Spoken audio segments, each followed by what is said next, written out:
Stella Tours.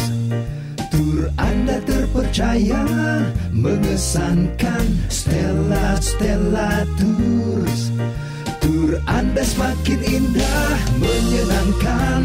Berbagi kisah bersama Stella Tours. Stella Tours dari Stella Warta Wisata berpengalaman lebih dari 30 tahun membawa Anda pada perjalanan ziarah dan rohani yang sangat indah dan berkesan. Stella Tours melayani lebih sungguh, melangkah lebih jauh. Stella Tours. Tur Anda semakin indah, menyenangkan. Berbagi kisah bersama Stella Tours. Hubungi 021 8779 4878 atau www.stellatours.com. Bapak Ibu semua, selamat malam Arianto. Malam Pak Michael. Malam semua. Selamat malam. Selamat malam Bu Leni. Selamat malam. Selamat malam Pak Michael. Selamat malam. Malam Jorel. Selamat malam. Malam Bu Wahyu. Selamat malam. Selamat malam Bapak Ibu semua. Malam sama Michael. Selamat malam Arianto. Malam. Malam Ibu. Malam.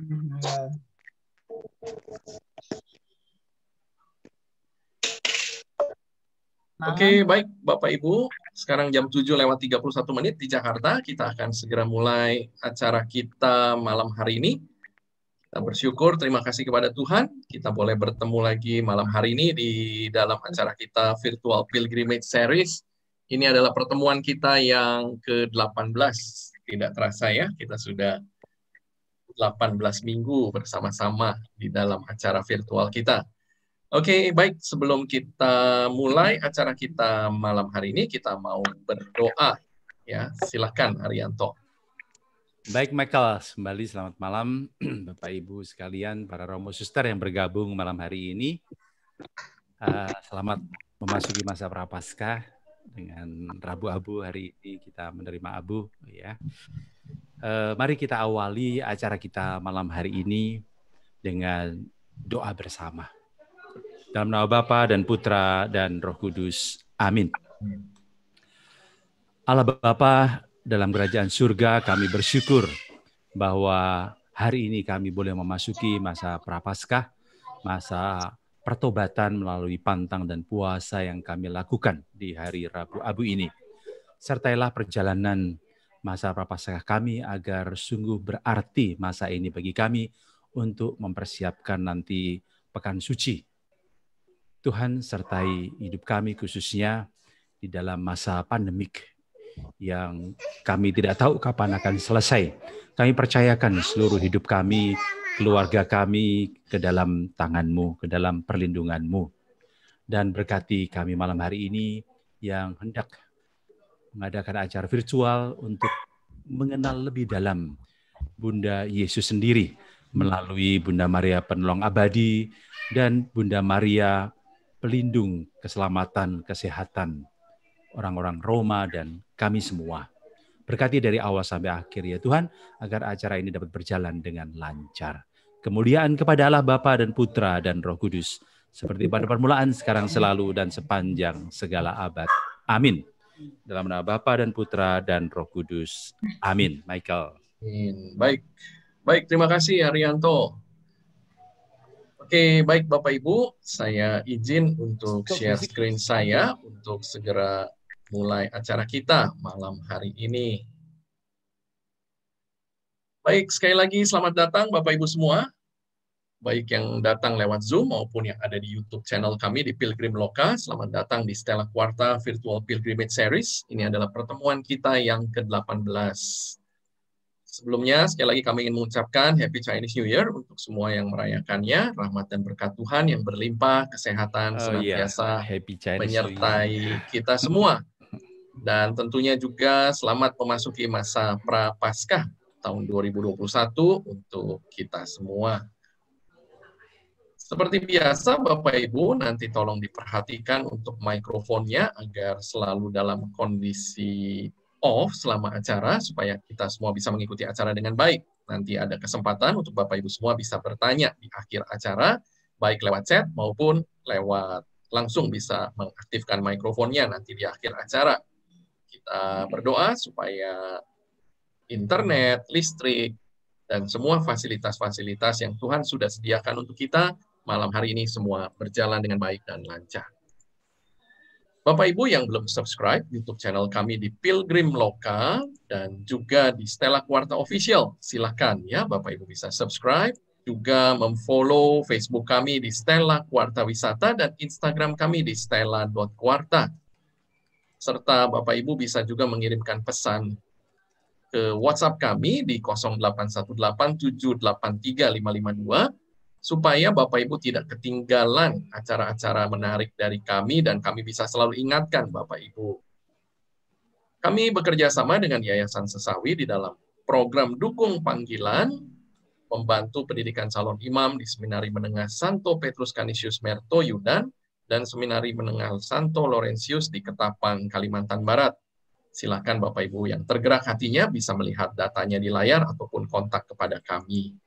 Kita tetap mau membantu dan mensupport karya-karya Fransiskan Bapak Ibu di Tanah Suci lewat Komisariat Tanah Suci Indonesia.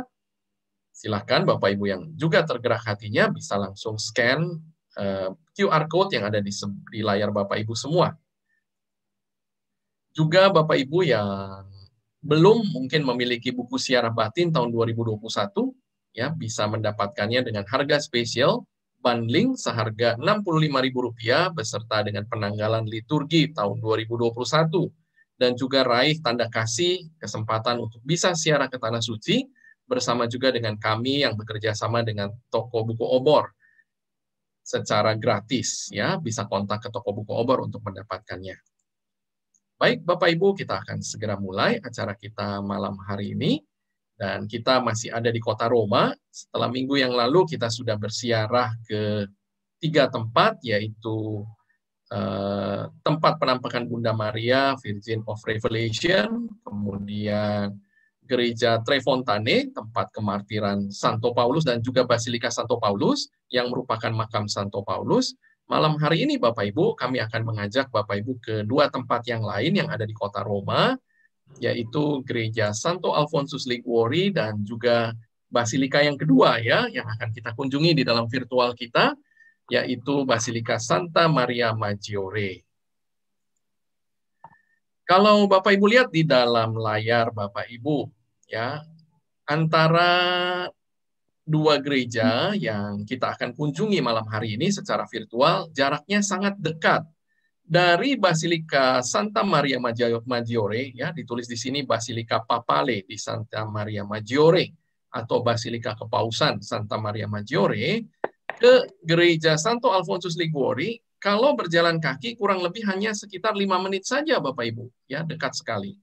Jadi biasanya di dalam kunjungan siarah kita, kalau waktunya memungkinkan, biasanya kita akan pergi ke 2 tempat ini karena 2 tempat ini adalah tempat yang penting tentunya. Mengenai Santo Alfonsus Maria de Liguori, ya Arianto akan sampaikan kisahnya secara singkat, ya nanti ada di layar, dan kemudian Arianto juga akan lanjutkan langsung Bapak Ibu kisah yang sangat menarik, sangat indah mengenai Maria Bunda Penolong Abadi. Silakan Arianto. Makasih Michael. Ya Bapak Ibu sekali lagi selamat datang, baik yang bergabung di Zoom maupun di YouTube. Ya, cerita mengenai Bunda Maria Penolong Abadi dan juga Bunda Maria pelindung keselamatan atau kesehatan dari orang-orang Roma yang sebentar saya akan ceritakan, ya, sangat menarik. Ya, bagi kita perlu mengetahui ceritanya apa sih, supaya apa? Supaya kita tahu kalau kita ke sana apa yang kita doakan, ya, karena kita pernah mendengar atau tahu mengenai ceritanya dan juga kepentingannya bagi kehidupan iman kita. Ya, saya akan mulai dengan Bunda Maria Penolong Abadi terlebih dahulu. Ya, ini sangat menarik karena kita sangat mengenal. Sorry. Ya. Ya, Mike. Ari, mungkin dengan Alfonsus Liguori dulu, Ri. Baik. Karena urutannya sudah langsung di layar ya. Silakan. Baik, kalau begitu saya mulai dengan Santo Alfonsus Maria de Liguori. Ya, Bapak Ibu, saya rasa pernah menyebut nama ini ketika Bapak Ibu berdoa novena 3 Salah Maria. Ya, mengenai Santo ini karena memang devosinya yang demikian kuat ya kepada Bunda Maria, ya dia memakai nama Maria, Santo Alfonsus Maria de Liguori, ya. Penting kita mengenal beliau karena dialah pendiri kongregasi CSSR atau Redemptoris ya, seperti di gereja saya di Cijantung, itu para Romo Redemptoris berkarya di sana ya. Baik, mengenai Santo Alfonsus, dia dilahirkan di Naples atau Napoli, Italia pada tahun 1696, jadi akhir abad ke-17. Seorang pelajar yang sangat giat belajar dan mendapatkan gelar dalam bidang hukum dan menjadi seorang pengacara yang terkenal. Ya, luar biasa ya, bahwa seorang Romo juga banyak juga saat ini yang pandai dan ahli bidang hukum ya. Tapi saya belum melihat Romo yang jadi pengacara saat ini, ya. Tapi ahli di bidang hukum ya ada. Ya. Satu kesalahan yang dibuatnya di pengadilan membuat Alfonsus yakin akan apa yang telah ada dalam pikirannya, bahwa ia harus meninggalkan pekerjaannya dan menjadi seorang imam. Kalau Tuhan sudah memanggil, mau lari kemanapun, dia tetap akan dipanggil, meskipun dia sudah bekerja. Dan saya rasa Bapak Ibu mungkin juga mengenal beberapa Romo yang sudah bekerja ya dan kemudian terpanggil menjadi seorang imam. Ya, saya rasa kita mungkin 1-2 mengenal ya. Kemudian ayahnya berusaha membujuk Alfonsus agar ia mengurungkan niatnya itu, tetapi tekad Alfonsus sudah bulat. Ia menjadi seorang imam ya. Jadi niatnya memang sudah sangat kuat ya. Nama Alfonsus kebetulan ayah saya juga mempunyai nama baptis Alfonsus ya. Kehidupan Alfonsus dipenuhi dengan berbagai macam kegiatan. Ia berkhotbah dan menulis banyak buku ya tentunya karena kepandaiannya ya. Dan khotbah-khotbahnya yang sangat menarik sehingga sangat enak didengarkan dan banyak orang yang mau mendengarkan khotbahnya. Ia membentuk suatu kongregasi rohani yang disebut kongregasi Pater-Pater Redemptoris, ya Redemptoris sang penebus ya, atau kita mengenal dengan istilah CSSR ya, yang tadi saya katakan salah satunya berkarya di paroki saya di Cijantung Aloysius Gonzaga ya. Banyak dari mereka berasal dari Sumba. Alfonsus memberikan pengarahan rohani yang bijaksana dan membawa damai bagi umatnya melalui sakramen rekonsiliasi. Beliau salah satu imam yang sangat-sangat setia ya dan tekun di dalam pelayanan rekonsiliasi ya. Seperti yang waktu lalu Bapak Ibu telah mendengar, entah itu Santo Pio atau Santo Leopold Mandik atau Santo Antonius, itu juga mereka adalah santo-santo rekonsiliasi yang luar biasa di dalam gereja. Santo Alfonsus Liguori juga menulis lagu puji-pujian.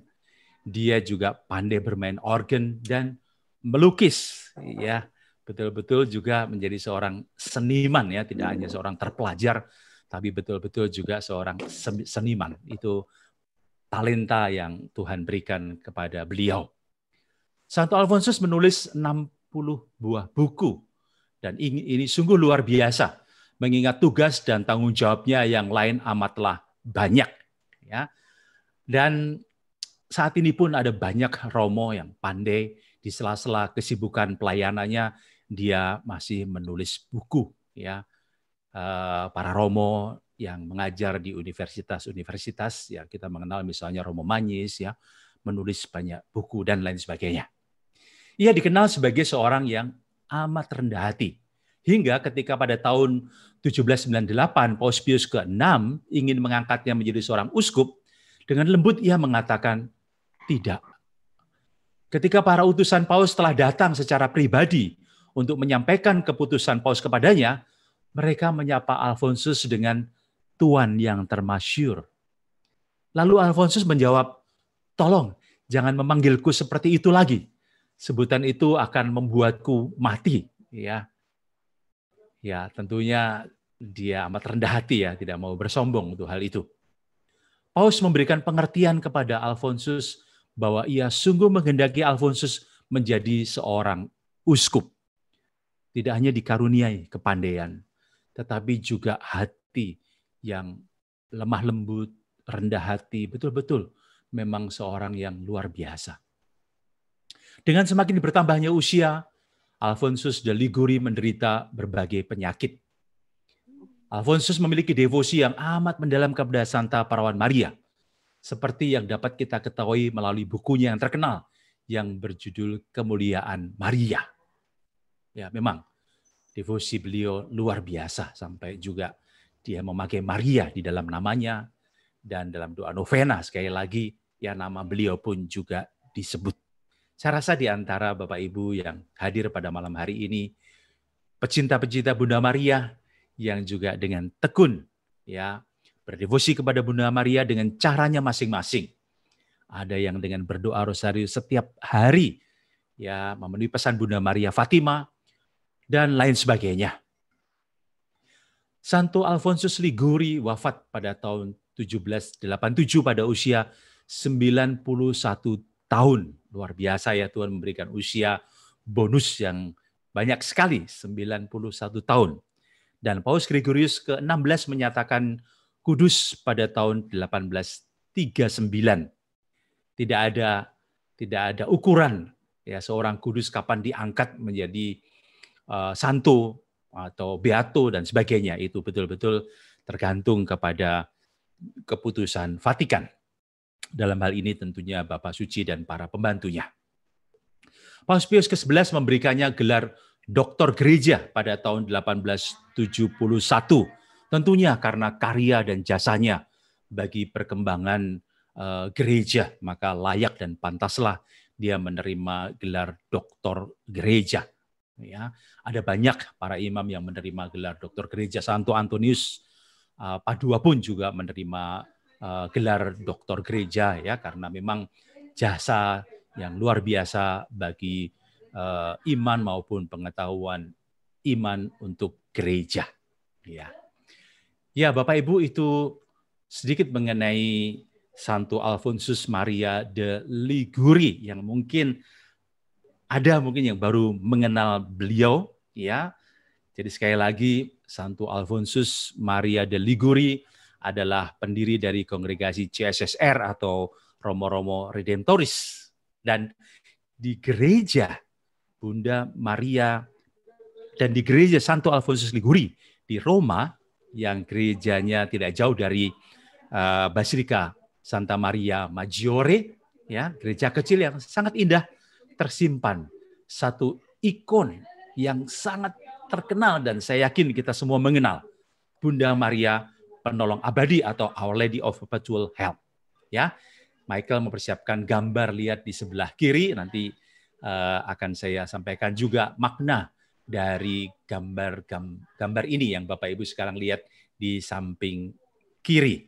Ya, ada teman-teman peziarah yang berdevosi luar biasa kepada Bunda Maria Penolong Abadi. Ya, saya mengenal beberapa dari antara kita yang selalu kalau ke Roma mengunjungi gereja Santo Alfonsus Liguori untuk berdoa di hadapan ikon Bunda Maria Penolong Abadi. Bapak Ibu, ikon itu gambar kudus. Ikon itu umumnya 2 dimensi. Ikon itu gambar kudus yang juga diakui oleh gereja Katolik dan gereja Ortodoks pada umumnya. Nah, gereja Ortodoks pada umumnya tidak memakai patung 3 dimensi di dalam gerejanya. Karena patung 3 dimensi itu praktis kita yang mengakui. Ya, jadi gereja Katolik mengakui ikon sekaligus juga patung. Ya, dalam hal ini patung 3 dimensi. Ya, dan kita mengenal sekarang ikon Bunda Maria Penolong Abadi. Nah, dalam kaitannya dengan gambar suci yang ada di dalam gereja Santo Alfonsus Liguori di Roma, ya, Ikon yang kita lihat di sebelah kiri ini aslinya berasal dari abad ke-13 atau 14. Ya, sulit untuk menentukan pastinya. Ikon ini sudah berada di gereja Santo Alfonsus sejak abad ke-15. Dalam gereja ortodoks, ikon ini biasa disebut Virgin of Passion atau Theotokos of the Passion. Ya, Bunda Maria yang berduka lah boleh dikatakan. Para imam redemptoris atau CSSR menjaga ikon dan gereja tersebut, ya, gereja yang di Roma itu. Dan dewasa ini, devosi kepada Bunda Maria Penolong Abadi sebagai Bunda Yesus Kristus telah dikenal luas. Dan penghormatan secara khusus biasa dilakukan pada setiap tanggal 27 Juni. Jadi diingat ya, setiap tanggal 27 Juni secara istimewa kita menghormati ikon kudus Bunda Maria Penolong Abadi. Mengenai ikon ini, ya, hanya berukuran 45 cm kali 53 cm saja, ya. Jadi memang tidak terlalu besar. Saat ini diletakkan di belakang altar dari gereja Santo Alfonsus, dan lukisan ini dibuat di atas kayu pohon kenari dengan latar belakang warna keemasan. Ya, memang gambar ini tidak persis yang ada di layar Bapak Ibu, tetapi aslinya berwarna keemasan. Dan lukisan ini menggambarkan Santa Perawan Maria memakai baju merah gelap dengan mantel biru dan memakai kerudung, ya, kita bisa melihat, ya, dengan mantel merah, ya, kita bisa melihat mantel biru dan juga baju merah. Di sisi kiri terdapat malaikat Mikael membawa tombak suci dari penyaliban Yesus, ya, sebelah kiri. Jadi malaikat Mikael. Sementara di sebelah kanan adalah malaikat Gabriel yang membawa salib patriarkal dan juga paku-paku suci. Di kepala Bunda Maria terdapat bintang yang menandakan perannya sebagai bintang laut atau Stella Maris, dan salib di sebelah atau salib di sebelahnya dianggap sebagai penanda dari ikon ini. Ya, di sini tidak begitu jelas, tapi di ikon yang aslinya ada salib yang ada di dekat bahu dari Bunda Maria, dan itu dianggap sebagai penanda dari ikon ini. Dan ikon ini kemudian dianggap sebagai Bunda Maria penuntun hidup, di mana Bunda Maria menuntun putranya Yesus yang kemudian dikenal dengan istilah Theotokos atau Maria Bunda Allah. Kanak-kanak Yesus digambarkan sedang berlindung dari penderitaan dalam pelukan Bunda Maria. Ekspresi wajah Bunda Maria sangat hikmat dan memandang langsung ke depan dan bukan ke Yesus, ke kanak-kanak Yesus. Yesus digambarkan sedang berlindung dalam pelukan dengan satu sandalnya lepas menggantung. Tidak kelihatan di gambar ini, ya. Tapi aslinya ada sendal atau sepatu sendal yang lepas menggantung, salah satu. Ya. Dan tulisan Yunani di atasnya dibaca sebagai Bunda Tuhan, ya. Kemudian ada malaikat Mikael, kemudian ada malaikat Gabriel, ya, ditunjukkan oleh Michael, dan kemudian ada tulisan Yesus Kristus, ya, itu ya, ICXC, ya, dalam bahasa Yunani tapi, ya. Lukisan di kayu pohon kenari dengan latar belakang keemasan ini kemungkinan besar dibuat di Kreta, yang waktu itu dikuasai oleh Republik Venesia, oleh seorang seniman dari Eropa Timur. Sekolah Kreta adalah sumber dari banyak ikon yang masuk ke Eropa pada abad pertengahan sampai Renaissance. Dan ikon ini dibersihkan dan direstorasi pada tahun 1866 dan kemudian lagi, ya, di tahun 1940. Ya. Lalu mengenai asal-usul dan itu Michael menunjukkan sandal, ya, satu sandal yang terlepas di kaki Yesus. Mengenai asal-usul dan penemuan, dan tulisan paling tua mengenai ikon ini ada dalam bahasa Latin dan Italia pada plakat yang terletak di gereja San Matteo di Via Merulana, tentunya di kota Roma. di mana tempat itulah yang pertama kali dikunjungi oleh masyarakat, oleh umat Katolik, oleh para devosan Bunda Maria pada tahun 1499. Penulis awal tentang ikon ini memang tidak diketahui. Namun berdasarkan pada perkamen yang menyertai ikon ini diceritakan bahwa lukisan ini dicuri oleh seorang pedagang dari Kreta yang berlayar ke Roma. Pedagang tersebut berlayar ke Roma dan menyembunyikan lukisan tersebut sampai badai menghantam kapalnya. Dan para pelaut berdoa di depan lukisan tersebut memohon pertolongan perantaraan Bunda Maria. Ketika pedagang tersebut sampai di Roma, ia jatuh sakit. Dan ketika dalam sakaratul maut, dia meminta pada pedagang lain untuk menempatkan ikon tersebut di gereja supaya dihormati. Diceritakan bahwa Santa Perawan Maria kemudian menampakkan diri kepada seorang gadis kecil, di mana Bunda Maria meminta supaya ikon tersebut diletakkan dan dihormati di antara Basilika Santa Maria Maggiore dan Basilika Santo Yohanes Lateran.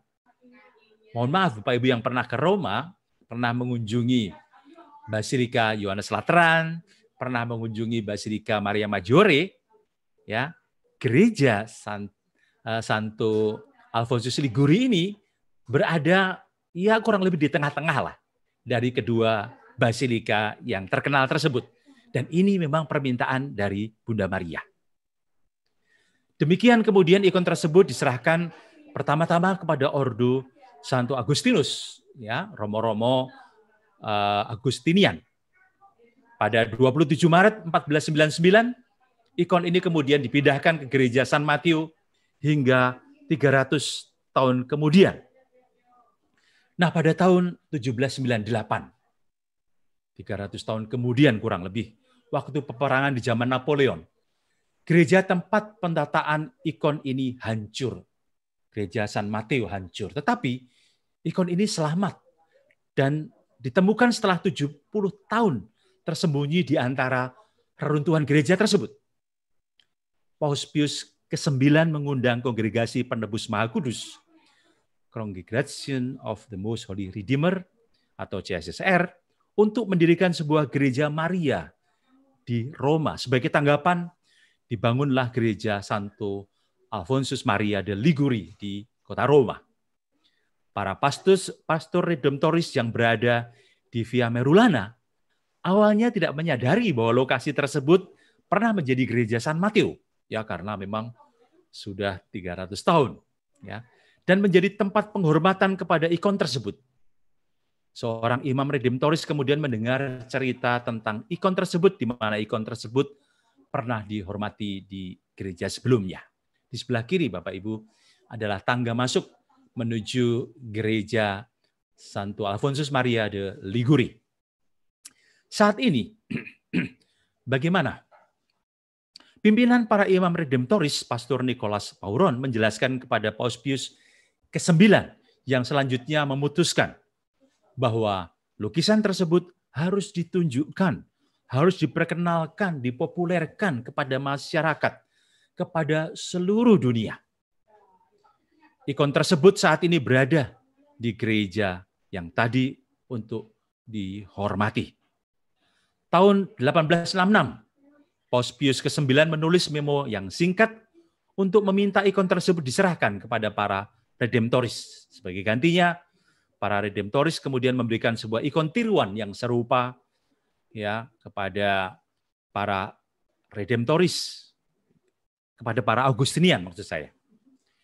Pada penyerahan ini, Paus Pius ke-9 memberi nama ikon ini Bunda Maria Penolong Abadi.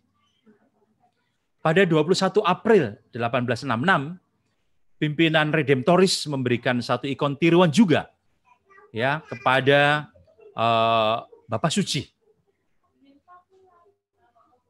Pada 23 Juni 1867, ikon ini dimahkotai oleh Dekan Basilika Santo Petrus sebagai penghormatan dan penanda resmi bahwa ikon ini telah mempunyai nama.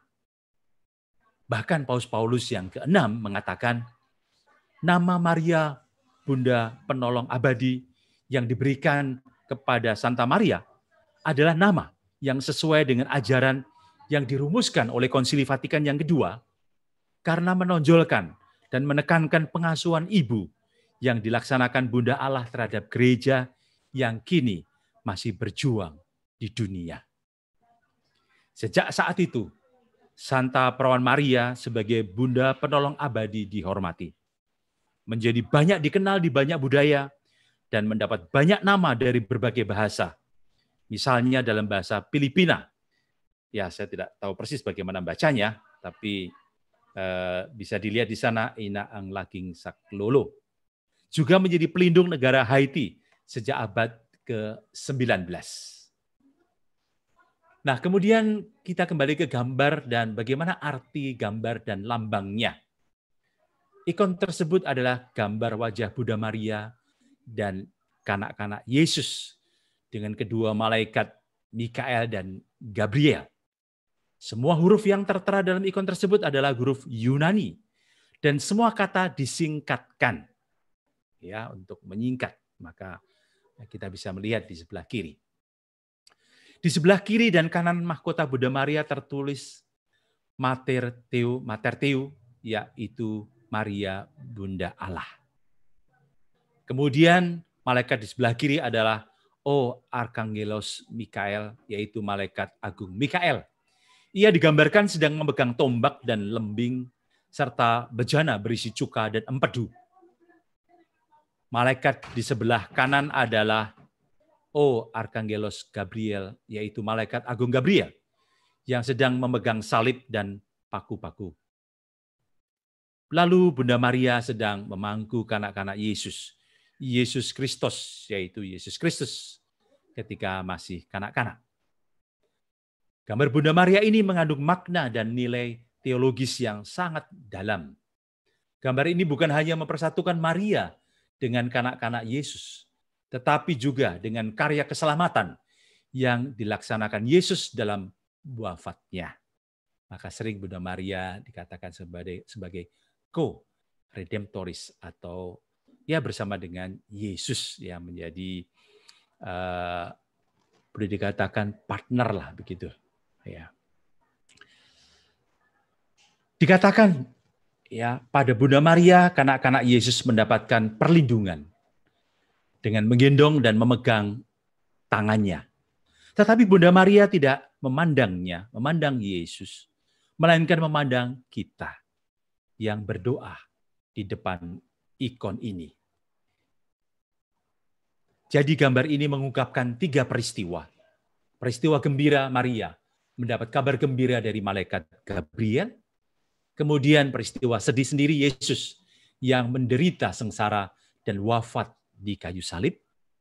Dan kemudian peristiwa mulia yang ketiga yang diungkapkan dari gambar ini, Yesus dan Maria naik ke surga dan dimuliakan di surga dengan mahkota di atas kepala Bunda Maria dan juga mahkota di atas kepala kanak-kanak Yesus. Inilah ikon Bunda Maria Penolong Abadi yang bisa Ari ceritakan pada malam hari ini. Ya, mungkin Bapak Ibu juga pernah mengenal satu lagu ya mengenai Bunda Maria Penolong Abadi atau Bunda Maria Pembantu Abadi ya. Ada yang senang sekali dengan lagu itu. Mungkin Bapak Ibu bisa cari di YouTube ya. Itu bagus sekali lagunya. Pada wajahmu yang suci dan seterusnya. Nanti bisa dicari di YouTube Bunda Maria Penolong Abadi atau Pembantu Abadi. Iya. Michael, apa saya langsung ke ikon Salus Populi Romani, Mike? Saya kunjungan dulu ke gereja Alfonsus Silakan, Liguori. Michael. Nanti setelah itu baru kita ke Basilika Santa Maria Maggiore. Baik, silakan Michael. Oke, satu hal juga mengenai Santo Alfonsus Liguori, karena sekarang ini kita sering tentunya mendoakan doa komuni batin ya. Doa komuni batin juga ini adalah doa yang ditulis oleh Santo Alfonsus Liguori ya. Luar Jadi biasa, Mike, ya. Kalau malam hari ini kita mengenal seorang Santo Alfonsus ya. Sudah hampir setahun rasanya kita selalu mendoakan doa yang juga ditulis oleh Santo Alfonsus Liguori. Baik, terima kasih Arianto untuk cerita yang indah sekali dari ikon Maria Bunda Penolong Abadi atau Bunda Maria Penolong Abadi.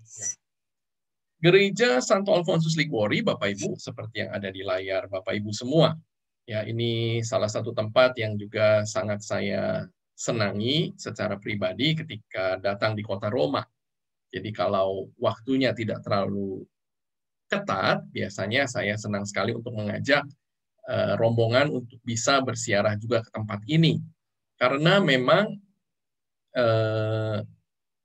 ikon Bunda Maria Penolong Abadi ini tentunya sangat-sangat terkenal. Ya, hampir seluruh dari kita rasanya sepanjang hidup kita itu pasti pernah melihat gambar Bunda Maria yang digambarkan dengan apa yang sudah tadi dijelaskan oleh Arianto. Kita masuk ke dalam, Bapak Ibu, ya. Sebelum kita masuk, kita lihat bagian depan dari gereja. Ya, Gereja Santo Alfonsus Liguori ini terletak di Bukit Esquilin, jadi sama di bukit yang sama dengan Basilika Santa Maria Maggiore. Gereja yang sekarang selesai dibangun pada tahun 1859. Dibangun dengan gaya arsitektur neogotik, ya, dan saat ini dipelihara oleh kongregasi CSSR atau Redemptoris. Nah, kita lihat ya, Bapak Ibu, ini salah satu gambar yang saya juga ambil dari internet, ya, bagus sekali gambarnya. Ini ada uskup dan romo yang sedang memperlihatkan ya kepada umat yang sedang misa, ya, gambar Maria Bunda Penolong Abadi tersebut. Ya, ini bukan gambar yang asli, Bapak Ibu. Gambar yang asli ini ada di belakangnya, ya, kelihatan. Ada di belakangnya ada gambar yang asli.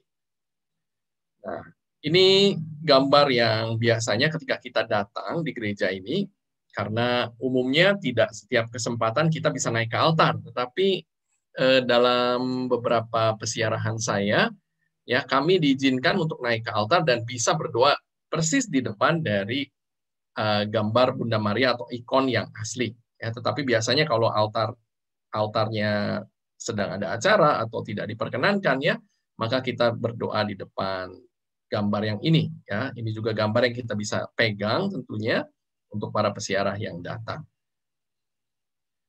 Kita lihat Bapak Ibu, gerejanya bagus sekali, ya. Di sini ada gambar Yesus, ya, kemudian ada tentunya gambar Bunda Maria, ya, dan yang terpenting tentunya dari gereja ini adalah ikonnya Bunda Maria. Ya, kalau di sini digambarkan Yesus bersama Bunda Maria dan Santo Yusuf, ya, yang ada di mosaik yang ada di bagian atas dari altar di gereja ini. Ya, ini lebih dekat Bapak Ibu, ya. Jadi gerejanya indah sekali, gerejanya kecil tetapi sangat indah, ya, sangat berwarna-warni di bagian dalamnya. Nah, ini ya Bapak Ibu. Jadi saya coba foto. Ya, ini adalah ikon yang asli, ya, yang tadi ukurannya kurang lebih 53 x 45 cm, jadi tidak terlalu besar, yang ditempatkan di atas dari tabernakel yang ada di gereja Santo Alfonsus Liguori ini. Ya, di bingkai, ya, di dalam kaca ini, dan kita kalau tidak boleh naik ke altar berarti kita melihatnya agak cukup jauh juga, ya, seperti yang ada di gambar. Ya, kita lihat dari arah yang lain, Bapak Ibu, ya, indah sekali memang gereja ini, ya. Kalau kita datang dan kemudian semua lampunya dinyalakan, ya, bisa seindah ini, Bapak Ibu. Ya, kadang-kadang Bapak Ibu kita juga merayakan Ekaristi di tempat ini. Ya, ini adalah kaca patri yang ada di bagian depan dari gereja. Ya, jadi ketika kita menghadap altar kemudian membalikkan badan kita, maka kita bisa melihat kaca patri yang sangat indah, yang juga tergambar di sana ikon Maria Bunda Penolong Abadi. Oke, baik Bapak Ibu, itu mengenai gereja Santo Alfonsus Liguori. Ya, di gereja ini Bapak Ibu yang juga menarik adalah bahwa kita bisa membeli banyak sekali souvenir-souvenir rohani, ya, juga ikon-ikon yang sangat-sangat bagus, gambar-gambar yang juga sangat-sangat bagus dari Maria Bunda Penolong Abadi ini. Ya, jadi biasanya kalau kita berziarah ke sana, setelah kita berdoa tentunya, kemudian kita pergi ke samping gereja, di situ ada toko rohani di mana biasanya ada suster yang menjaga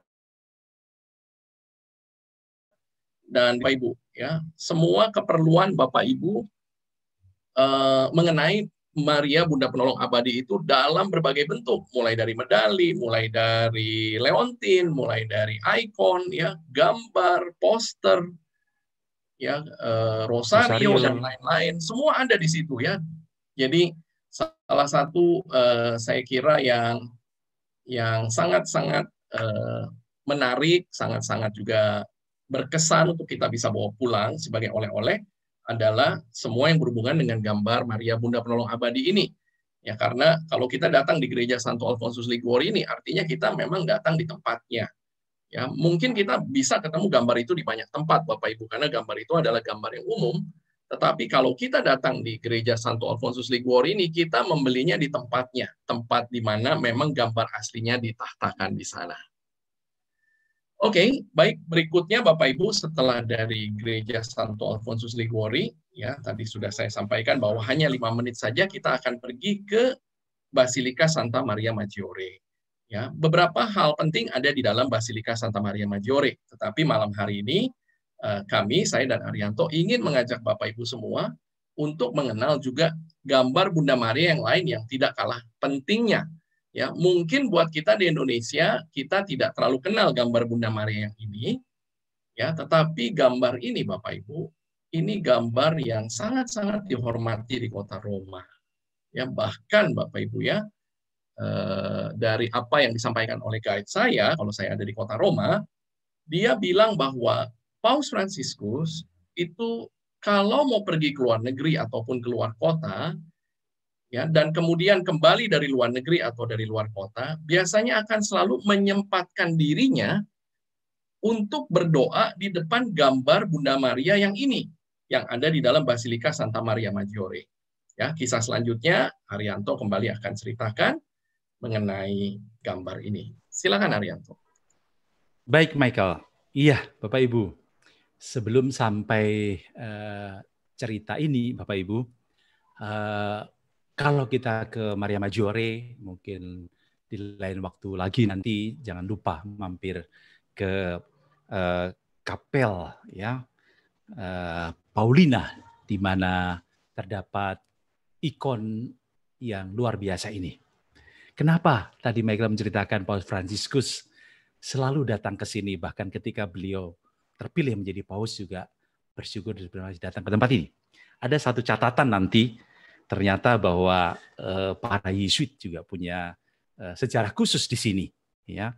Di antaranya karena di sini disimpan palungan, ya, dan Santo Ignatius misa pertama itu di altar palungan, ya, itu berada di Basilika Santa Maria Maggiore ini pada malam Natal 1538, ya, Santo Ignatius, ya, itu misa di sana.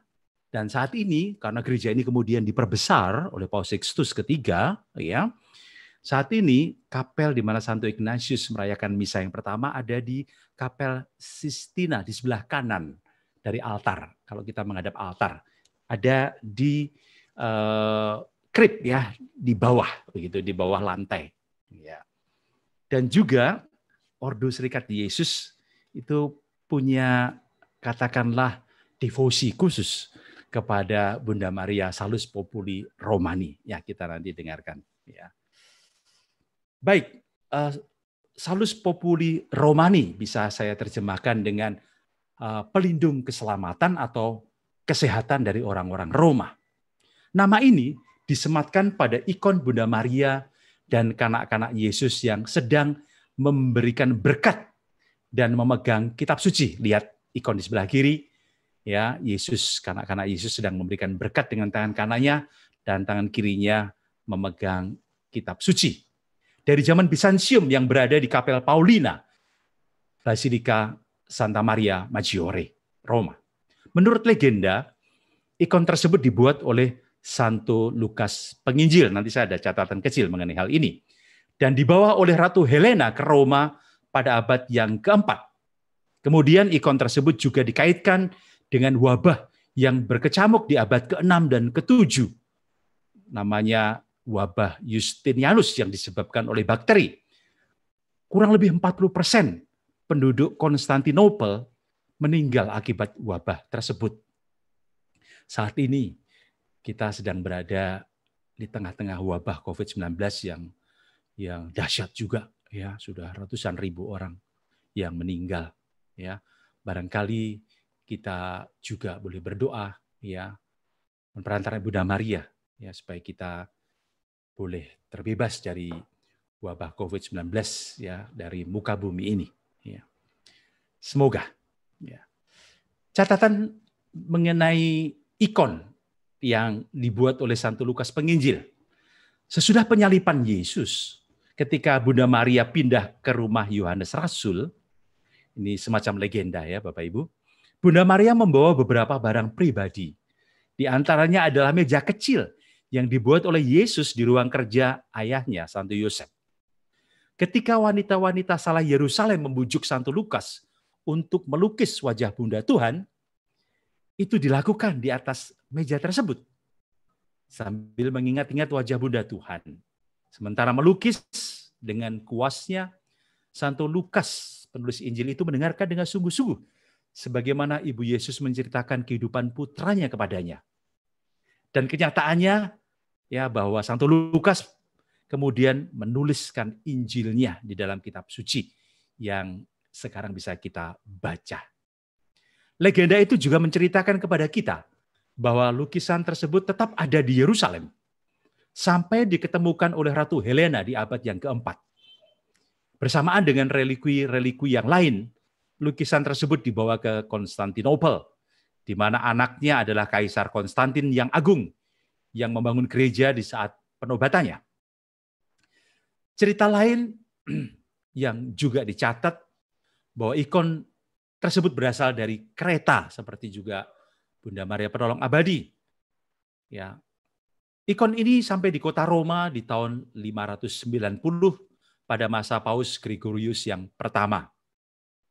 Selanjutnya Paus Gregorius yang ke-16 memahkotai ikon tersebut di tanggal 15 Agustus 1838 melalui Bulla Celestis Regina atau Ratu Surga.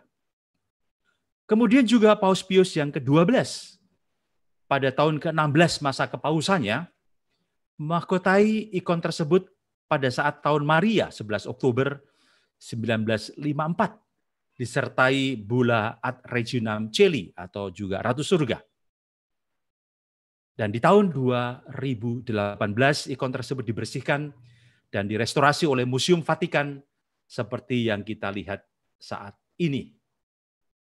Istilah Salus Populi Romani sendiri disematkan sebelum pra-Kristen saat orang-orang Roma pada waktu itu masih kafir.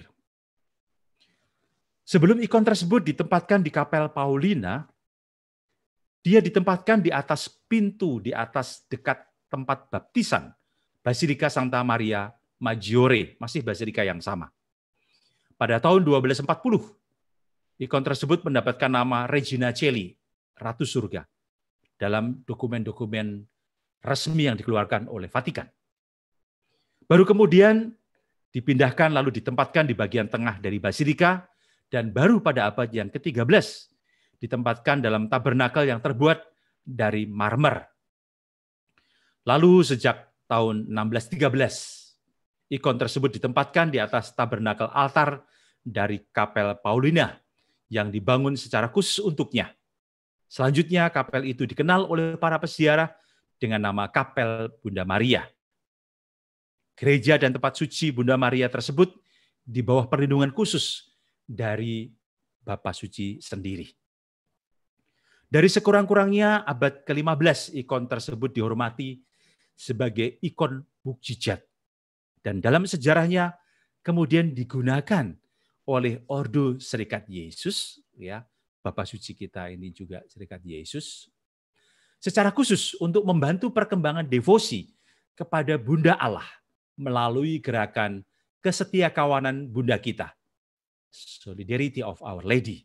Ya, rupa-rupanya sejarah Serikat Yesus pun, Ordo Serikat Yesus pun juga ada di sini. Ya, maka tidak mengherankan pula Bapa Suci kita juga sering sekali berdoa di depan ikon Bunda Maria Salus Populi Romani ini. Sejarah ringkas menyatakan bahwa sesudah konsili Efesus di tahun 1431, ya Efesus berada di Turki atau Asia Kecil, di mana Ibu Yesus dikukuhkan bahwa Maria adalah Bunda Allah atau Theotokos, ya. Paus Sixtus ketiga itu memperluas dan merestorasi basilika yang awalnya dibangun oleh Paus Liberius di atas Bukit Esquilin atau Bukit Salju yang diperuntukkan bagi Bunda Allah yang suci. Ya, Maria de Neve itu, Maria Bukit Salju. Dalam perkembangannya kemudian disebut Basilika Santa Maria Maggiore atau Bunda Maria yang besar, mayor, major. Dan basilika ini menjadi basilika pertama yang dipersembahkan untuk menghormati Bunda Maria. Saya menyebut basilika ini adalah ibu dari semua gereja di seluruh dunia yang dipersembahkan untuk Bunda Maria karena dia adalah yang pertama. Liberian Basilika ini, karena Basilika dibangun oleh Paus Liberius, kita mengenal dengan nama Basilika Santa Maria Maggiore, dibangun 352 sampai 366 di abad yang keempat. Ya, kita mengenal ya Basilika Santa Maria Maggiore adalah salah satu dari 4 basilika besar selain Basilika Santo Petrus di Vatikan, kemudian Basilika Santo Yohanes Lateran, Paulus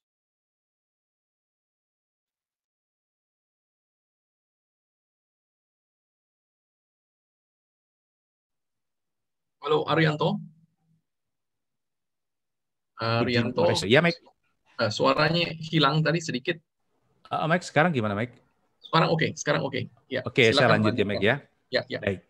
Sedikit lagi bahwa mengenai gambar ikon ini bukan hanya, ini berukuran cukup besar karena 117 cm, lebih dari 1 meter ya. Dan juga lebar 79 cm. Ya, cukup besar. Untuk ukuran ikon atau gambar kudus ya, khususnya di masa itu. Dilukis di atas kayu cedar atau kayu aras ya. Bunda Maria menatap ke depan, menatap kita yang berdoa di depannya, para peziarah yang berdoa di hadapannya dengan mengenakan pakaian mantel biru ya, dan juga ada bintang di bahunya. Kanak-kanak Yesus dengan tangan kanan memberikan berkat kepada kita dan tangan kirinya memegang kitab suci. Tangan kanan dan kiri Bunda Maria mendekap kanak-kanak Yesus supaya beliau lebih dekat berada di dalam perlindungannya. Tulisan di atas dalam huruf Yunani mengidentifikasi Bunda Maria sebagai Bunda Allah. Demikian Bapak Ibu sekalian mengenai gambar ikon dari Salus Populi Romani yang kadang-kadang kita melewatkan ketika kita berada di sana. Nanti lain waktu, kalau Bapak Ibu datang lagi ke kota Roma, jangan lewatkan untuk berdoa sejenak. Ya, di Kapel Paulina pada umumnya memang tidak boleh foto di dalam kapel ini, tapi kalau kita hanya mau berdoa, kita boleh masuk dan duduk sejenak di sana.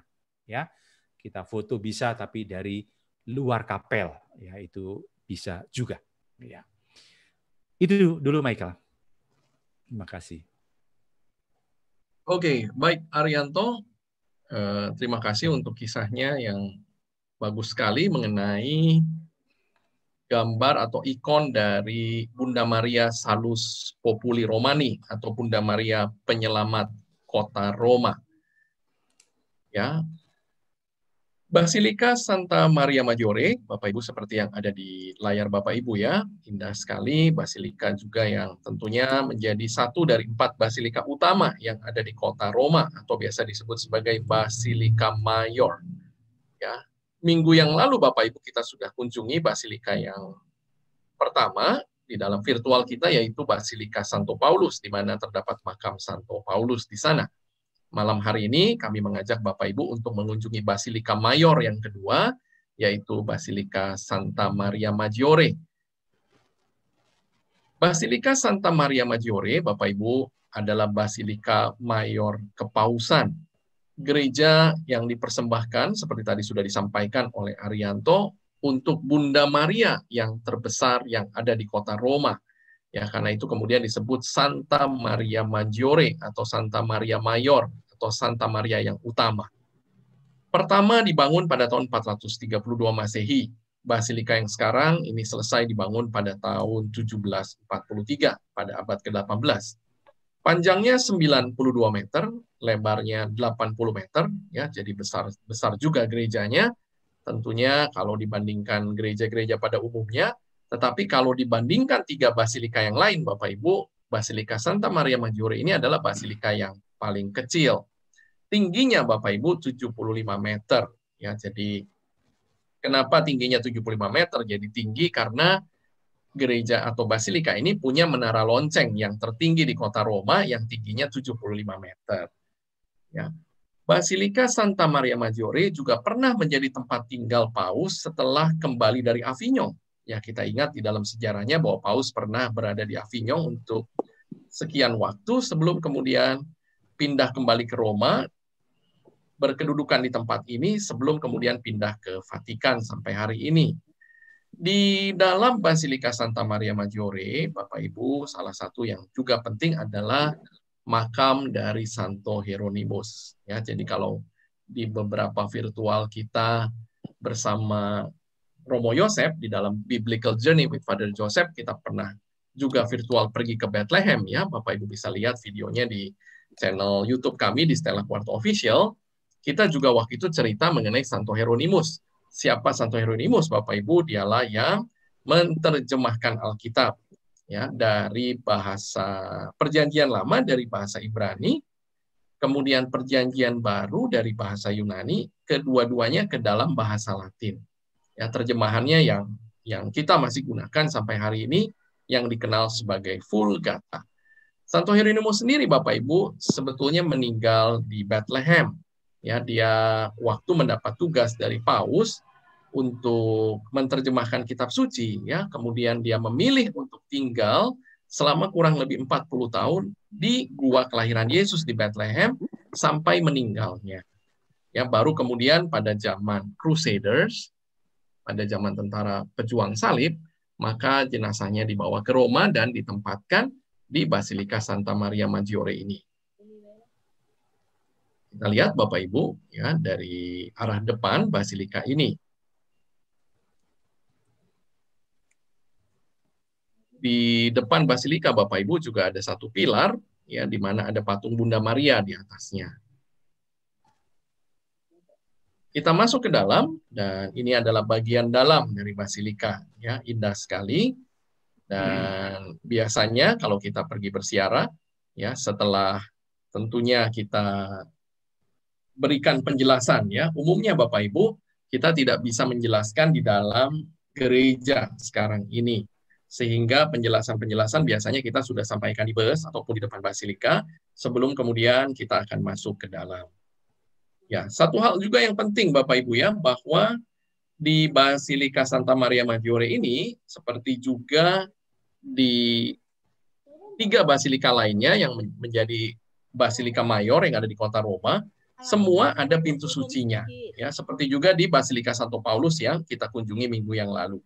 Nah, yang menarik Bapak Ibu, di pintu suci di Basilika Santa Maria Maggiore ini adalah satu-satunya pintu suci yang ada tulisannya Porta Santa.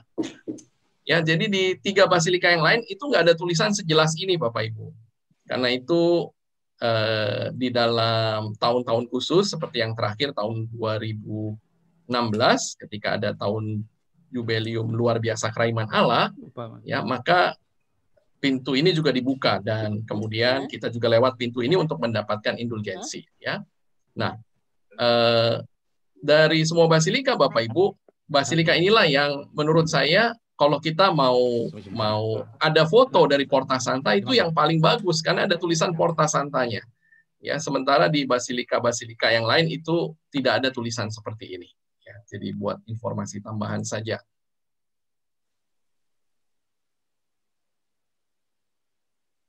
Nah, ini adalah bagian altarnya Bapak Ibu ya dari Basilika Santa Maria Maggiore. Di sini kelihatan ada mozaik ya. Ini namanya mozaik Bunda Maria dan Tuhan Yesus ya. Tuhan Yesus yang sedang memahkotai Bunda Maria. Karena memang gereja ini dipersembahkan untuk Bunda Maria. Jadi banyak dari ornamen dan interior yang ada di dalam itu dipersembahkan untuk Bunda Maria. Ya, ini adalah altar utama. Biasa kita sebut ini sebagai baldacchino ya. Ini adalah seperti kanopi Bapak Ibu dari altar. Ya, karena basilika ini adalah basilika kepausan, biasanya hanya paus yang merayakan ekaristi di altar utama ini. Ya, kita lihat di atasnya juga ada lambang kepausan. Ya, kita lihat dari sudut yang lain Bapak Ibu, dari baldacchino ini ya. Baldacchino ini ada di hampir seluruh gereja-gereja atau basilika yang ada di kota Roma. Kita lihat dari arah bawah, ya indah sekali. Ini boleh dikatakan salah satu gereja juga yang bergaya barok, Bapak Ibu, yang sangat indah yang ada di kota Roma. Ya, jadi gaya barok ini adalah gaya yang sangat mewah, boleh dikatakan demikian, dibandingkan gaya-gaya gereja yang sebelumnya. Ya, ini kita lihat dari sisi yang lain, lebih jelas mengenai mosaik yang ada di atas. Ya, kemudian di bawah juga ada lukisan Bunda Maria. Kemudian ini adalah bagian... Halo? Ya. Halo Pak, apakah suara saya terdengar? Iya Mike, lanjut Mike. Oh oke. Ya. Oke, ini kita lihat ya, bagian atas dari baldacchino Bapak Ibu. Ya. Ornamen-ornamennya sangat-sangat indah di sini. Ini saya sudah turun ke bawah Bapak Ibu. Ya, karena di bagian bawah altar itu ada satu tempat yang sangat penting di Basilika Santa Maria Maggiore ini. Tempat apa itu? Yaitu tempat di mana palungan Yesus diletakkan. Jadi Bapak Ibu, ketika kita datang di Basilika ini, ya kemudian biasanya yang pertama saya akan, atau biasanya kami, ya baik saya maupun Arianto, akan mengajak para pesiara untuk turun dulu ke bawah altar, ada lewat satu tangga, dan di situ kita akan berdoa di depan dari palungan Yesus. Ya, saya coba lihat di foto yang berikutnya. Nah, lebih terang. Ya, Bapak Ibu, ini adalah tempayan, boleh dikatakan demikian, dari silver, dari perak, di mana di dalamnya tersimpan potongan kayu dari palungan Yesus yang dibawa dari Bethlehem. Ya, jadi banyak relikui-relikui yang ada di tanah suci, Bapak Ibu, kemudian dibawa ke kota Roma dan ditempatkan di gereja-gereja atau basilika yang besar di kota Roma. Salah satunya adalah palungan Yesus ini. Ya, relikui-relikui yang lain, contohnya apa? Seperti salib Yesus. Ya, nanti kita akan juga pergi virtual ke Basilika Santa Croce in Jerusalem. Kita akan lihat potongan salib Yesus, paku penyalipan, duri mahkota Yesus, ya kita juga bisa lihat semua di kota Roma. Kemudian juga ada tangga suci dari Benteng Antonia, ya mungkin di dalam virtual 2 minggu ke depan kita akan pergi ke gereja namanya Scala Santa, itu juga dibawa dari tanah suci atau dari Yerusalem. Demikian juga palungan ini Bapak Ibu. Bapak Ibu bisa lihat di sini ya. Ada kayu di bagian dalamnya. Nah, inilah potongan atau sisa dari palungan yang digunakan oleh Yesus ketika kelahirannya. Jadi biasanya kita akan punya momen tentunya yang khusus untuk kita berdoa di depan relikui yang sangat penting ini. Ya. Nah, di bagian bawah altar Bapak Ibu ada satu patung yang besar, persis seperti kita juga yang sedang berdoa di depan palungan Yesus, demikian juga patung ini yang menggambarkan Paus Pius yang ke-9. Ya, tadi Arianto sudah menyebutkan nama Paus Pius ke-9 beberapa kali dalam hubungannya dengan ikon Bunda Maria penolong abadi. Ya, Paus Pius ke-9 Bapak Ibu sangat berdevosi kepada Bunda Maria. Ya, Paus Pius ke-9 ini jugalah yang kemudian pada tahun 1854 itu mengeluarkan sebuah dogma yaitu mengenai Bunda Maria ya, yaitu Bunda Maria yang dikandung tanpa noda dosa atau Immaculata Conception. Ya, jadi kalau kita datang ke Basilika Santa Maria Maggiore, maka kita akan bertemu dengan patungnya Paus Pius ke-9 ya, sekarang seorang beato yang ditempatkan Bapak Ibu dalam posisi sedang berdoa di depan palungan Yesus. Ya, ini saya foto dari arah tangga ya. Jadi biasanya untuk turun ke bawah ada tangga di kiri dan kanan, ya kita bisa turun. Umumnya kalau di Basilika Santa Maria Maggiore ini tidak harus turun lewat yang kanan atau yang kiri ya, tergantung saja kita datang dari mana, kita bisa turun ke bawah lewat 2 tangga tersebut dan juga naik ke atas lewat 2 tangga tersebut. Ya, kita bisa lihat ya Bapak Ibu mahakarya dari seniman-seniman gereja pada saat itu. Kalau tadi Arianto sudah menyampaikan, ya, di gereja saudara-saudara kita, gereja timur atau kita sering kenal sebagai gereja ortodoks, ya mereka itu mengekspresikan karya-karya seni gereja mereka lebih ke lukisan-lukisan yang kita kenal sebagai ikon. Ya, 2 ikon tadi kita sudah kenal, yaitu ikon Bunda Maria Penolong Abadi dan ikon Bunda Maria Salus Populi Romani, Bunda Maria Penolong Kota Roma. Ya, itulah yang disebut ikon. Kalau kita datang ke gereja timur, Bapak Ibu, maka kita akan melihat banyak sekali lukisan-lukisan ikon tersebut yang sangat-sangat indah. Ya, dan melukisnya juga tidak sembarangan. Ya, biasanya biarawan-biarawan atau seniman yang melukis itu perlu doa dan puasa sebelum melukis gambar-gambar kudus tersebut. Ya, Tuhan berkenan satu waktu Bapak Ibu bisa pergi ke Yunani. Ya, Yunani itu surganya ikon Bapak Ibu ya. Jadi karena Yunani itu mayoritas adalah gereja ortodoks Yunani di sana penganutnya, maka banyak sekali ikon-ikon yang kita juga bisa lihat dan bisa beli ya. Itu juga salah satu kesenian gereja yang sangat indah yang kita bisa nikmati sampai hari ini. Kalau di gereja Katolik Bapak Ibu kita lihat bahwa keseniannya sudah lebih banyak ke arah 3 dimensi seperti Arianto bilang, yaitu patung-patung. Ya, kalau Bapak Ibu perhatikan betapa sempurnanya ya pahatan dari patung marmer ini. Dan ini adalah mungkin salah satu dari karya kecil saja dari sekian ratus, mungkin ribu bahkan patung-patung besar yang ada di kota Roma.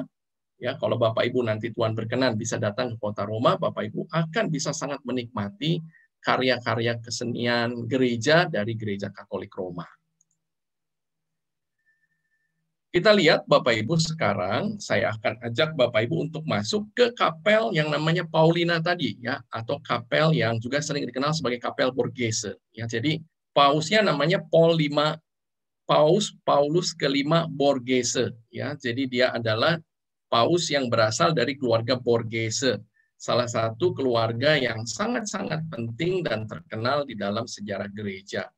Ya, salah satu dari keluarga mereka kemudian menjadi paus, yaitu Paulus yang ke-5. Ya, karena itu nama kapel ini diberi nama Kapel Paulin atau Kapel Borghese. Ini adalah bagian atasnya Bapak Ibu, ya, bagian dom atau bagian kubah dari Kapel Borghese itu. Apa yang penting di kapel ini seperti yang tadi Arianto sudah sampaikan. Ya, mungkin dari Basilika Santa Maria Maggiore Bapak Ibu, ketika kita masuk ke kapel ini, kita sepertinya ada di satu suasana yang sedikit berbeda karena sangat-sangat mewah. Ya, sangat-sangat mewah. Ya, indah sekali kapel ini Bapak Ibu. Ya, saya coba foto beberapa bagian atasnya, kita lihat penuh dengan lukisan dan ornamen-ornamen yang sangat indah. Dan yang terpenting yang ada di tempat ini adalah ikon Bunda Maria Salus Populi Romani. Ya, ini adalah ikon yang sangat-sangat dihormati oleh orang-orang di kota Roma, sangat-sangat dihormati oleh Paus Fransiskus. Bahkan tadi sudah disampaikan Paus Fransiskus sebelum pergi ke kunjungan-kunjungannya ataupun kembali dari kunjungan-kunjungannya, maka selalu berdoa di depan ikon Bunda Maria Penolong Kota Roma ini. Kan di bagian altar ya Bapak Ibu. Jadi tadi hampir lebih dari 1 meter ini tingginya ya, kelihatan kecil saja di sini karena cukup jauh begitu ya, tetapi ikon ini cukup besar ya, 1 meter lebih tingginya tadi. Nah, ini gambarnya tadi ini nyelip ya. Oke. Nah, saya di dalam seluruh ziarah saya ke kota Roma, ya, saya kira saya hanya pernah sekali saja mendapat kesempatan untuk merayakan Ekaristi di tempat ini. Ya, ini saya coba lihat di foto-foto saya dan ketemu foto ini ya. Ini adalah ziarah saya bersama dengan rombongan waktu itu di tahun 2016 di bulan September ya, bersama dengan Romo Medi dari Ordo Karmel ya, Romo Medi Okaram ini kebetulan adalah teman sekolah saya, teman SMA saya ya, yang jadi seorang Romo Karmelit. Ya, kita lihat Bapak Ibu, indah sekali. Ya, ini batu-batu ini Bapak Ibu, ini semua batu-batu yang sangat mahal tentunya yang dipakai untuk menghias kapel Borghese ini. Ya, ini kita bisa lihat kalau dari samping, ya, karena umumnya nggak boleh foto ya Bapak Ibu, seperti tadi Arianto bilang, karena saya misa di sini jadi saya boleh foto. Tetapi biasanya kita sama sekali nggak boleh foto. Kita hanya bisa foto dari bagian luar saja. Ya, tetapi puji Tuhan saya pernah berkesempatan untuk misa di kapel ini dan karenanya saya boleh foto di dalam. Ya, nah kita lihat bahwa sebetulnya ada lemari yang ada dimensinya juga ya, lukisannya ada ditaruh di belakangnya. Bagus sekali ya Bapak Ibu, kapel Borghese ini. Kemudian Bapak Ibu, ya, di seberang kapel Borghese, jadi Basilika Santa Maria Maggiore itu bentuknya seperti salib. Ya. Kalau kita menghadap altar utama, di sebelah kiri ada kapel Borghese, di mana ada ikon Bunda Maria Penolong Kota Roma. Nah, di sebelah kanan Bapak Ibu ada kapel Sistina namanya. Nah, kapel Sistina ini jangan Bapak Ibu keliru dengan kapel Sistina yang ada di Vatikan. Ya, ini kapel Sistina yang ada di Basilika Santa Maria Maggiore. Nah, yang penting yang ada di kapel ini Bapak Ibu adalah seperti yang kita lihat di gambar, ini adalah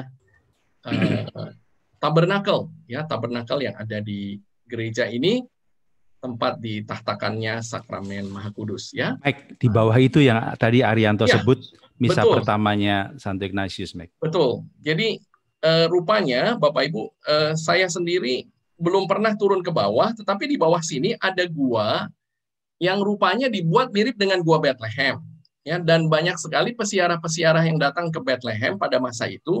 Ketika mereka datang kembali pulang ke kota Roma, kemudian mereka akan mempersembahkan, boleh dibilang ya, pada saat itu kan kalau mereka yang bersiara, mereka pulang mungkin bawa batu gitu ya, bawa potongan-potongan batu, mungkin guanya kelahiran Yesus, dan kemudian mereka persembahkan di tempat ini.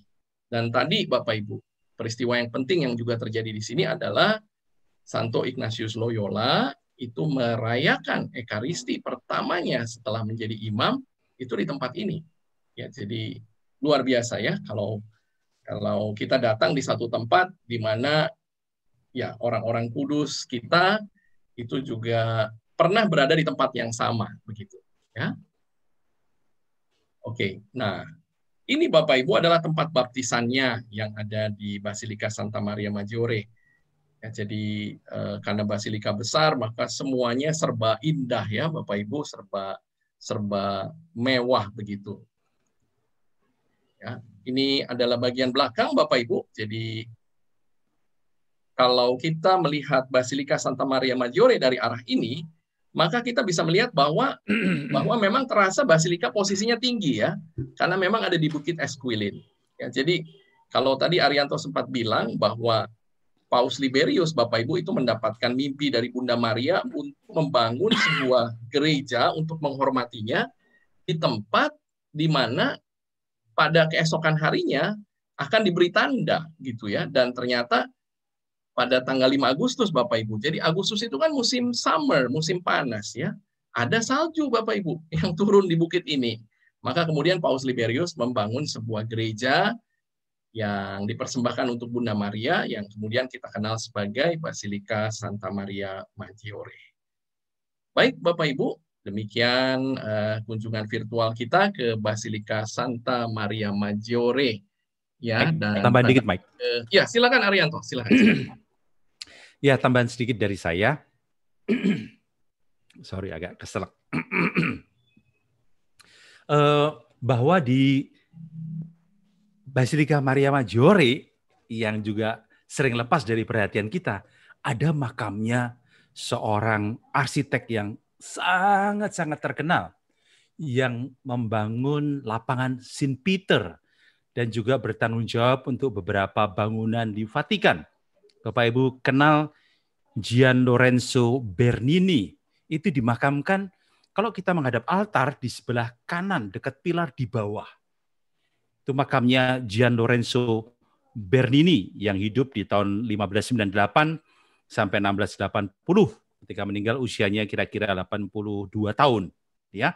dia lebih dikenal sebagai seorang arsitek. Ya, sekali lagi Gian Lorenzo Bernini dimakamkan di sini. Ya. Kemudian kalau satu lagi kita kenal Michelangelo Buonarroti. Ya, makamnya di mana? Ya, saya pernah berkunjung ke sana di Santa Croce, Florence, Firenze, Italia. Ya. Kalau Michelangelo Buonarroti yang betul-betul bertanggung jawab atas Basilika Vatikan, mungkin nanti ada saatnya kita sampai ke sana, dia lebih dikenal sebagai seorang pelukis, pemahat yang mungkin hampir tidak ada duanya ya. Tidak mungkin gereja bisa membayar dia dengan uang ya kalau harus digaji atau dibayar ya.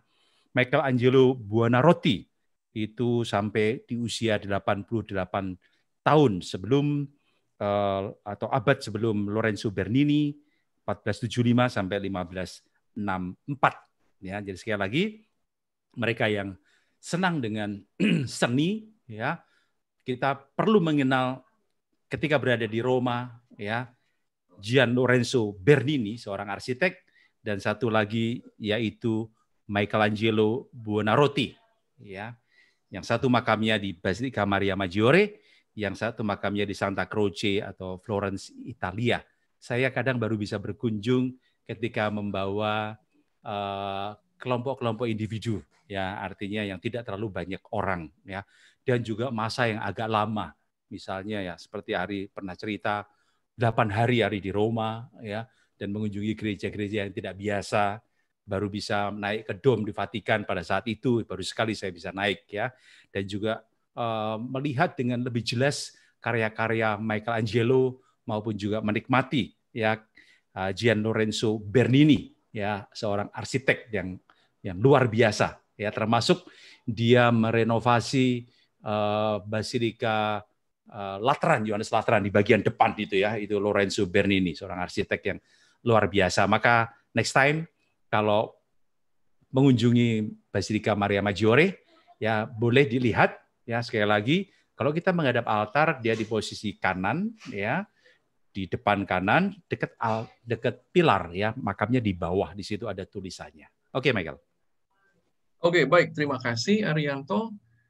Oh ya, ini ada, saya coba lihat di chat ya. Tadi mengenai Santo Hieronymus, memang teksnya tidak ada tadi karena kita banyak cerita mengenai Santo Hieronymus untuk Pak George. Nanti bisa melihat di video kita yang Bethlehem bersama dengan Romo Yosef di Biblical Journey with Father Joseph. Itu saya ada cerita cukup panjang mengenai Santo Hieronymus ya. Bisa dilihat juga di sana. Oke, ya, yang lain tidak ada pertanyaan ya. Sudah semua. Oke, baik. Saya kira kalau tidak ada pertanyaan, mungkin dari saya sementara demikian. Arianto, mungkin ada tambahan lain lagi? Arianto masih ke-mute. Arianto masih ke-mute. Mike, Mike yang mau tanya boleh dibuka mikrofonnya. Mungkin kalau kita bisa bantu ya. Kalau nggak bisa kita nanti tanya-tanya lagi deh. Silakan. Mungkin yang di YouTube ada pertanyaan, Rick. Saya nggak bisa cek, Mike, karena saya nggak bisa nulis ya, Mike. Ada masalah juga di YouTube nih. Iya ya. Chatnya ada masalah. Jadi nggak bisa nulis. Jadi saya nggak bisa baca. Pak. Iya ini. Ya silakan, Ibu. Aku mau tanya dulu nih, nggak tahu kapannya ya. Kalau ke Roma itu bareng ke Lourdes tidak? Iya Ibu, terima kasih pertanyaannya. Seringkali iya Ibu. Umumnya Lourdes itu salah satu kunjungan sentral di dalam ziarah kita. Jadi baik kita datang dari arah Fatima ataupun dari Roma, umumnya kita selalu lewat Lourdes, Ibu. Jadi salah satu rute perjalanan kita yang paling populer itu adalah kita mulai dari Fatima, kemudian kita juga akan mampir di Lourdes dan kita akan menyelesaikan ziarah kita di Roma. Ya, itu biasanya rute yang paling populer, rute yang sangat-sangat banyak yang ikut ya rute itu. Ideal, ya, ideal. Ya. Terakhir biayanya berapa? Nah, biaya sebelum pandemi ya, kurang lebih sekitar 3.000-an, Ibu. Sekitar 3.000. $3.000 ya. Oke, terima kasih Pak Michael. Ya, terima kasih Bu Caroline. Ya, mungkin silakan kalau ada pertanyaan lain. Ya, ini saya mesti cek ya Arianto ya. Saya juga nggak bisa ngelihat chat di YouTube ya. Betul, makanya Mike, aku lapor Ya. nanti coba kamu cek di saya email coba ke lihat ya, apa ada settingnya yang kerubah ya. Oke, maaf ya untuk di YouTube jadi nggak bisa chat. Iya. Oke, baik Bapak Ibu, kalau tidak ada pertanyaan lain karena sudah jam 8:50 ya, saya akan lanjutkan sharing screen saya sebelum nanti kita akan tutup acara kita dengan doa. Doa kepada Bunda Maria Penolong Abadi ya Mike ya? Iya, betul. Oke, baik Bapak Ibu, hari Senin yang akan datang kita akan kembali bertemu dengan Romo Yosef di dalam Biblical Journey with Father Joseph.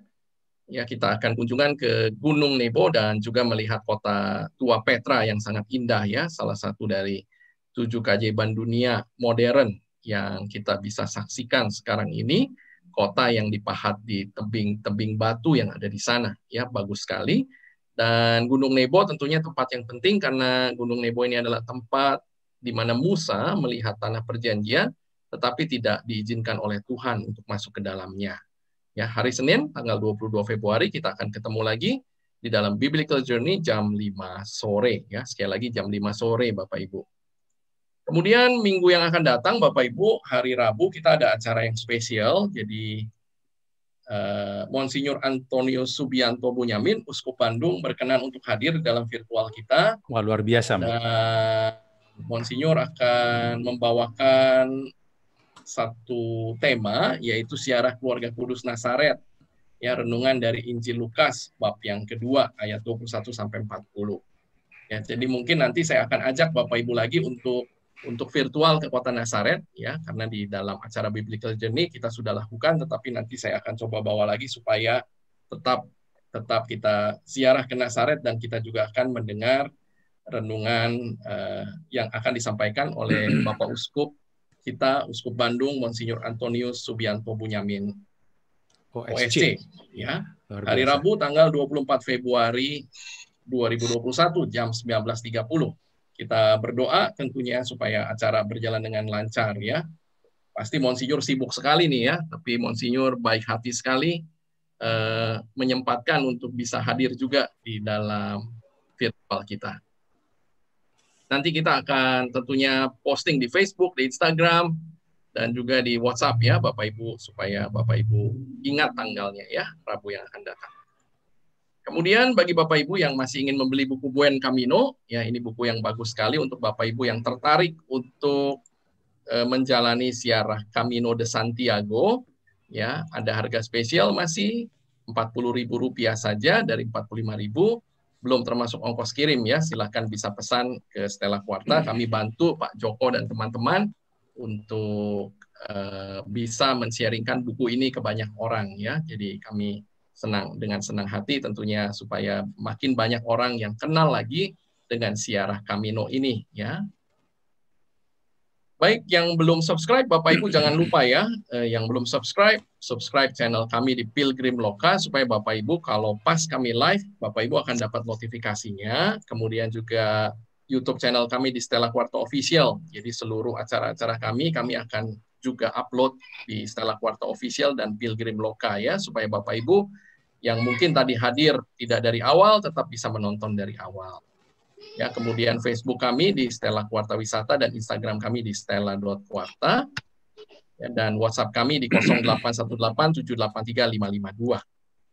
Bagi Bapak Ibu, ya mengingatkan lagi yang punya begitu banyak file foto digital yang belum sempat dicetak, mulai sekarang kita biasakan lagi untuk mencetak ya.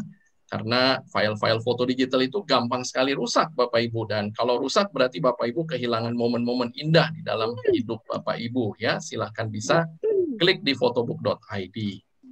Bagi Bapak Ibu yang ingin melihat souvenir rohani, bisa melihat di catholicsouvenirs.com. Terima kasih Bapak Ibu untuk kehadirannya malam hari ini, dan kita akan tutup acara virtual kita malam hari ini dengan doa yang juga spesial, doa Bunda Maria Penolong Abadi. Arianto, silakan. Ya, sekali lagi terima kasih Bapak Ibu. Kita mau berdoa khusus kepada Dengan perantaraan Bunda Maria Penolong Abadi, mungkin Bapak Ibu boleh juga berdoa batin atau juga diucapkan ya. Nanti ketika ada titik-titik ya boleh Bapak Ibu dalam batin ya untuk menyebut apa kesulitan yang sekarang dialami dan juga anugerah-anugerah yang dimohon. Saya akan memberikan waktu beberapa detik untuk hal itu. Mari kita tutup acara kita. Dalam nama Bapa dan Putra dan Roh Kudus. Amin. Doa kepada Bunda Maria Penolong Abadi. Bunda Penolong Abadi, dengan penuh kepercayaan dan harapan, kami berlutut di hadapan-Mu. Belum pernah ada orang yang sia-sia mencari perlindungan-Mu. Semasa hidup-Mu sebagai ibu, Engkau seringkali memberi pertolongan kepada Yesus Putra-Mu. Dengan penuh kasih sayang, Engkau melindungi dan membimbingnya selama masa mudanya. Selama hidupnya di muka umum, Engkau menghiburnya dan memberi dorongan kepadanya. Pada saat dia menderita, Engkau mendampingi dan menguatkannya. Demikian juga, jadilah bagi kami seorang ibu yang selalu menolong kami. Bunda Maria, kami ini juga anak-Mu. Di kayu salib, Putra Ilahi-Mu telah memberikan Dikau sebagai ibu kami, dan Engkau telah menerima kami sebagai anak-anak-Mu, khususnya mereka yang menghormati-Mu sebagai Bunda Penolong Abadi. Rahmat dan berkat yang tak terhitung banyaknya untuk jiwa raga mereka. Dengan penuh syukur kami ucapkan terima kasih atas segala perlindungan bagi kami dan bagi mereka semua. Bunda Penolong Abadi, jangan biarkan kami pergi sekarang tanpa hiburan-Mu. Kami selalu memerlukan bantuan-Mu, teristimewa dalam kesulitan yang sekarang ini kami alami.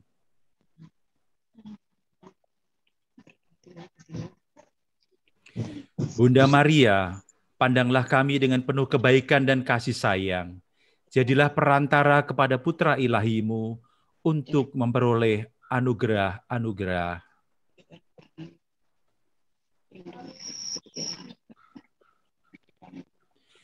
Yang kami mohon dengan sangat dalam doa ini, kami berjanji akan berterima kasih kepadamu selama hidup kami, sampai kami datang bersyukur kepadamu di surga. Ibu yang kuasa, baik bagi kami, Engkau dapat menolong kami. Engkau pasti berkenan menolong kami. Engkau bersedia menolong kami. Oh Ibu Penolong Abadi yang setia, terimalah doa kami. Amin. Salam Maria, penuh rahmat, Tuhan sertamu. Terpujilah Engkau di antara wanita dan terpujilah buah tubuhmu, Yesus. Santa Maria, Bunda Allah, doakanlah kami yang berdosa ini, sekarang dan waktu kami mati. Amin. Dalam nama Bapa dan Putra dan Roh Kudus. Amin. Amin. Terima kasih Michael, Bapak Ibu sekalian. Terima kasih. Para Romo, para Terima Suster. kasih. Terima kasih, Michael. Terima kasih Bapak Ibu semua. Terima kasih Arianto. Terima kasih semua. Sampai jumpa, Pak Michael. Terima kasih Bu Patricia. Selamat malam, maaf terlambat Jorel, terima kasih. Nggak apa-apa, Terima Ibu. kasih, Pak Rianto. Sama-sama Terima Ibu kasih, Pak Patricia. Terima kasih Malam semua. semuanya. Bu Wahyu. Terima kasih Pak pandemi Ari. cepat Terima berakhir. kasih, Terima kasih Pak Ari. Pak Michael, besok sore ada ya? Ya, Besok iya. sore ada Ada Pak Michael ya. Ya, ada Pak Honi ya. Ya, besok sore. Iya, Ya, baik. betul Ibu. Ya, Malam terima ya, Bu. kasih. Ya, Kasih. malam. Selamat Ya, malam. terima Terima kasih kasih semua untuk malam. kesetiaannya. Selamat malam. Malam, terima kasih. Malam semua. Kita sama-sama menemani di masa pandemik. Semoga Iya, cepat iya. berlalu kita bisa pergi lagi ya Pak Ari. Amin. Saya Amin, juga amin. sudah kangen banget Ibu. Ya, Michael, amin. terima kasih. Terima kasih Bu Yani. Terima kasih. Terima kasih Pak Michael. Terima kasih Bu Leni. Terima kasih. Terima kasih. Selamat malam Pak Michael. Selamat malam Terima Pak kasih, Pak Saverius. Saverius. Ya, terima Pak kasih. Yongki tidak apa-apa Pak Michael. Pak Baik-baik, sehat-sehat Bu Wahyu. Terima kasih. Ya, Ya, terima kasih. Didoakan Ya. ya. Amin, terima kasih. Ketemu hari Senin, Pak. Sampai ketemu Senin, Ketemu. Ibu Yosefin. Ya, dan Rabu ya kita ada Monsinyur. Ya, Ya. kita ketemu lagi hari Ya, Rabu. terima kasih. Terima Ya, kasih. Ya, terima kasih. makasih. Nih, pengen dengar Sampai Monsinyur jumpa. bicara ini. Ya. Ya, Terima kasih sekali lagi. terima kasih semua. Terima kasih Ibu Oke. Leni. Ya, baik Bapak Ibu, saya izin untuk end meeting ya. malam hari ini. Sampai ketemu lagi hari Senin dan juga hari Rabu. Baik. Oke, Arianto, terima kasih. Thank you, Mike. Thank you, bye semua. Semua saling mendoakan selalu. Amin, amin. Amin, Sehat-sehat. semua sehat-sehat semua. Amin, amin. Dalam lindungan Tuhan. Amin. Amin, amin. Amalia juga. Amin, amin.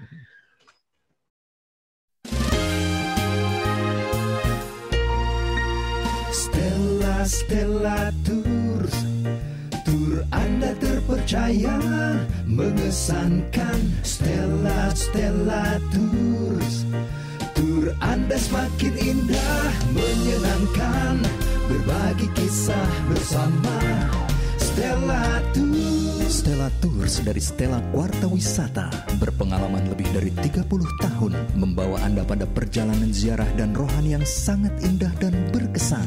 Stella Tours melayani lebih sungguh, melangkah lebih jauh. Stella Tours, tur Anda semakin indah, menyenangkan, berbagi kisah bersama. Stella Tours. Hubungi 021 8779 4878 atau www.stellatours.com.